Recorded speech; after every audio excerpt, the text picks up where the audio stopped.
Japan Up Close. Yes, first, let me start by saying that Japan and the EU are facing similar challenges. They both rely on import for most of their fossil fuel consumptions. They need to diversify energy supply and develop domestic capacity.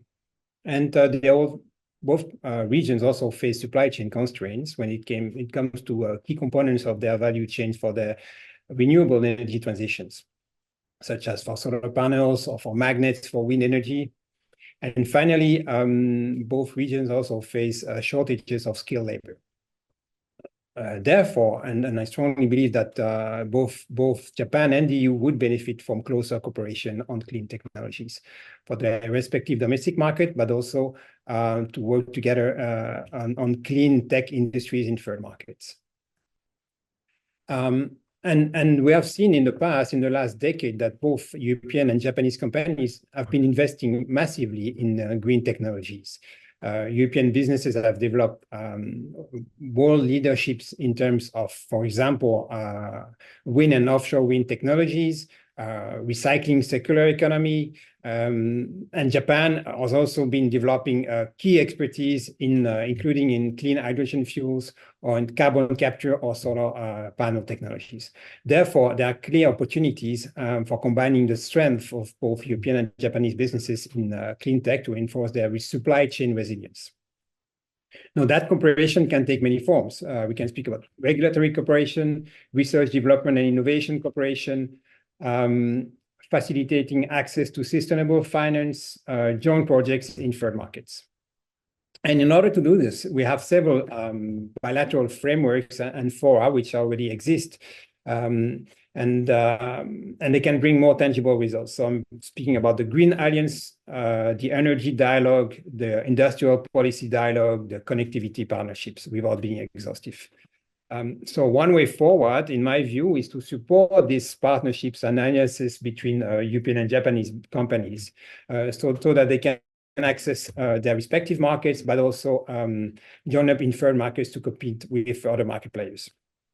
Secondly, by working together along the value chains in green technologies, then they can also tackle and address those bottlenecks when you only have one or two suppliers on the market.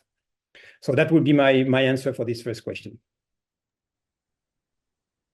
Yes, in my view, first of all, it's important to expand the cooperation in areas of strong common interests, such as the green and digital technologies, but also in sectors in which Europe and Japan have complementarities.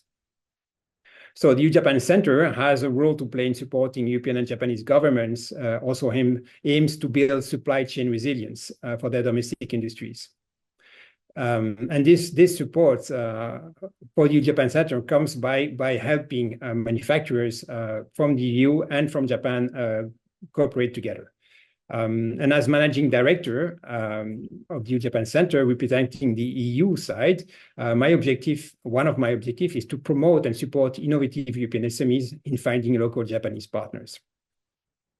And there, in order to do so, we have several services that we offer to European SMEs in particular, such as training program, business missions, market intelligence. And if I speak about a business mission, for instance, for the first time, we'll bring 12 European SMEs in the defense sectors. We will also participate this year at the Smart Manufacturing and Robotics Trade Fair, or we'll go exhibiting to a space business mission trade fair. So as you can see, we are really focusing on those sectors which are relatively high tech, but also where there is a need also from Japanese businesses to get additional technologies for their development. Also, I would like to say that the center, EU-Japan Center, will continue also supporting partnering between European and Japanese companies in third markets, so supporting, targeting, again, small and medium-sized enterprise. And this is done in the framework of the EU-Japan Partnership on Sustainable Connectivity and Infrastructure. And finally, to finish on these questions, I would like to say also that we seek to further collaborate with supporting organizations from Japan and from the EU. When I speak about organization from the EU, I'm speaking of course, the Enterprise Europe Network, to which we are the representative in Japan, but also organizations such as the European Innovation Councils. And in Japan, one of our key partner is JETRO, but also other organizations such as those which are promoting startups and innovation. And we work in this instance, for example, with local prefectures such as the Osaka prefecture. So in terms of giving you concrete examples, I can tell you that over the last 12 years, we have managed to create more than 100 partnership agreements, that is concrete contracts between European SMEs or Japanese SMEs and a counterpart from the other side, which leads to business creation. And this is thanks to the services we have provided. No, these numbers are certainly much higher in reality, because we know that many of these companies don't want to make public their partnership agreement. And in terms of concrete example, I just give you one. Last year, we supported, not only last year, actually, we supported over several years, a small French biotech company, which is called Silcare, and which is active in innovative treatments targeting hearing disorders. So they have concluded and signed a partnership agreement with the pharmaceutical company Shionogi. And so these partnerships is worth between 15 and 400 million euros for that SME. So this is one of the success stories that I wanted to share with you. And we have many other success stories which which are available on our website. So that company actually took part in 2 of our business mission, which was focused on the biotechnology, and which we organize every year in cooperation also with the Osaka prefectures and with Yokohama, where we take part in the BioJapan. I think, thank you for the interesting question. So in terms of sectors, I think that, and the projects, next generation manufacturing technologies are, for me, important one, smart manufacturing, but also advanced materials.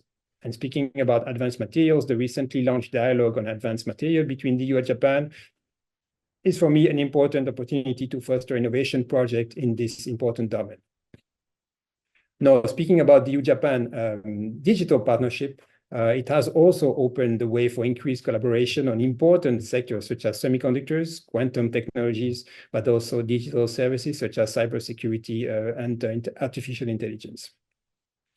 Now, when it comes to green technologies, I would say, not without being exhaustive, but one promising area to focus on is green hydrogen, where I see a great potential, where there's huge demand in Europe, but also I know that Japan is also very keen in developing clean hydrogen. And in terms of promoting innovation, there is now a very great mutual interest by both Japan and the EU to deepen an exchange of best practices when it comes to supporting accelerators, incubators, and other measures which aim at facilitating the growth of startups and their internationalization. I've seen many in Tokyo, not only in Tokyo, but also in other regions of and cities of Japan, that now the support to startups is really booming. And it's impressive all the support which is given. And I think the EU, which also has expertise in this accelerators, we have, for example, the European Innovation Council, which is providing grants and equity financing to the most promising startups so that they can scale up, can help and share these best practices together with Japanese peers. So finally, I would like to say also that I have great hope that the negotiation which started last December about having Japan join as associate member the Horizon Europe program will lead to a positive outcome. Thanks to this program, which is of 100 billion euro over 7 years, researchers from across the European Union can work together on the best projects. And now we have a growing number of associated partners which are also collaborating in this framework program. I really sincerely hope that negotiation will conclude rapidly so that Japan can also be part of this fantastic research program. Yes, you are right that entering the Japanese market is challenging. You may know or not know that the EU-Japan Center for Industrial Cooperation is the only kind of institution organization that the European Union has all over the world. We have also an SME center in China, but it has a different purpose. So this unique center is there because we think it's important. We need to accompany, in particular, SMEs which do not have the financial means to do it by themselves by providing them with the necessary tools to be prepared and enter the Japanese market. So how do we do this? First of all, we have a lot of market intelligence. So we provide over 400 sectoral reports and cultural also webinars where they are told how to behave, how to interact with Japanese businesses. We organize training program. One program, which is called Get Ready for Japan, involves companies coming here over to Japan, having individual business meeting with companies and learning the way you should interact with businesses. We have another training program, for example, which is called World-Class Manufacturing, where there we bring about 25 SMEs, executive, SMEs and large company executive, in this case, which are involved in production management processes. And there we go to factories in the Aichi prefectures, where they see the manufacturing excellence already implemented in Japan. So I'm speaking about lean techniques, Kaizen, and this kind of excellent techniques that Japan excels in. Finally, yeah, no, I will stop here. I think, yeah, and then we have we have also a bit different, but we have an exchange program for students, which is called Vulcanus. So it's a program interesting because it's not short term, it's more longer term. So we foster the exchange of students which are in science and engineering studies, so in their master or post-master studies, to bring them for 8 months in a Japanese factory, where first they learn Japanese and then they go for 6 months in a Japanese factories. And the other way around, and this is supported, financed by METI, Japanese students also in STEM studies, they go to a European factory in order to learn about the business in Europe. And so these cross-cultural exchanges help then develop this working together, and we do see after several period of time certain students who have become employees of Japanese or European companies, but work across the world between Europe and Japan. Well, let me start by saying that Europe and the EU and Japan have a combined market of over 570 million consumers with a relatively high purchasing power. So if you compare to with the rest of the world, so this combined market has really an important pool or demand leverage factor, if you want.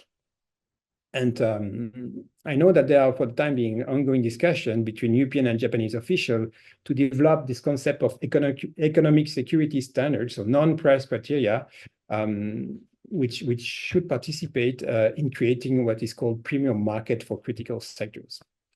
And I think having Japan and the EU working jointly on developing those criteria, they can then export them to other G7 members and take this leadership role. No, in terms of priority, it's also, I think, important to implement the existing partnership that we have between the EU and Japan. I mean, I mentioned them before. The EPA has delivered clear benefits since it's been introduced in 2019. And the recent additional agreement on cross-border data flow will further top up the trade volume when it comes to trade. But I think it's also important to increase the efforts in delivering the Green Alliance and the digital partnership. And as I said at the beginning of my intervention, the partnership on sustainable connectivity and quality infrastructure, I think, is underused. And I think that combined support from the EU and Japan could facilitate this quality investment in third market while at the same time respecting our values. So they're having this great potential, in particular when we see the geopolitical tension and the importance of securing access to our supply chains, in particular critical raw materials, for instance, and there I think it's important. And for all these aspects, one important element is the cooperation with businesses. And there, having a regular forum where government can listen and exchange with business leaders is paramount. And we have seen this recently. I mean, it existed, but not as intense as now. And I give you the example of industrial policy dialogue between DG GROW and METI, which are now closely interacting with businesses and industries. And in this sense, another important forum which exists, bringing together European and Japanese business leaders with government officials from both the EU and Japan, is the EU-Japan Business Roundtable, which offer really this space of exchange between officials and business leaders to tackle and address issues which businesses are facing in their exchange between the EU and Japan. Yeah, I mean, there is indeed a whole guidelines which have been issued by President von der Leyen, and many of these initiatives will be developed in the coming months. A number of them have been announced in the first 100 days of the European Commission, and by end of March we should have this first initiative being announced. And just to give a few of them, which I think are the most relevant for this discussion today.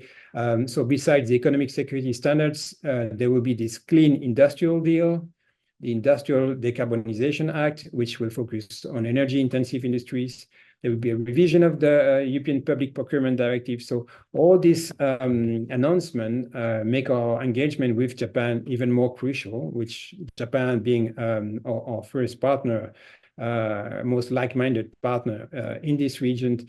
And so it's very important for us to coordinate our policy and strengthen our supply chain resilience, and to foster also the investment opportunities with concrete businesses. And I'll give you one example, if we would focus on one sector. So the cooperation on critical raw materials, which has been engaged and over the last years, in particular with the support of JOGMEC, but also DG GROW, is helping in trying to address these challenges of supply chain resilience.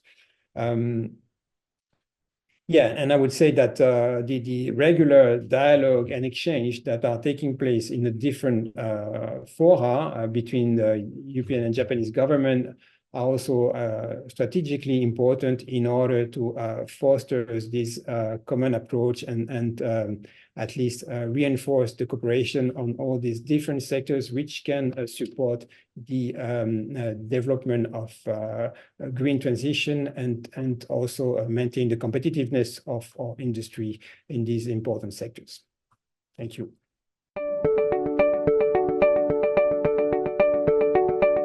Japan up close.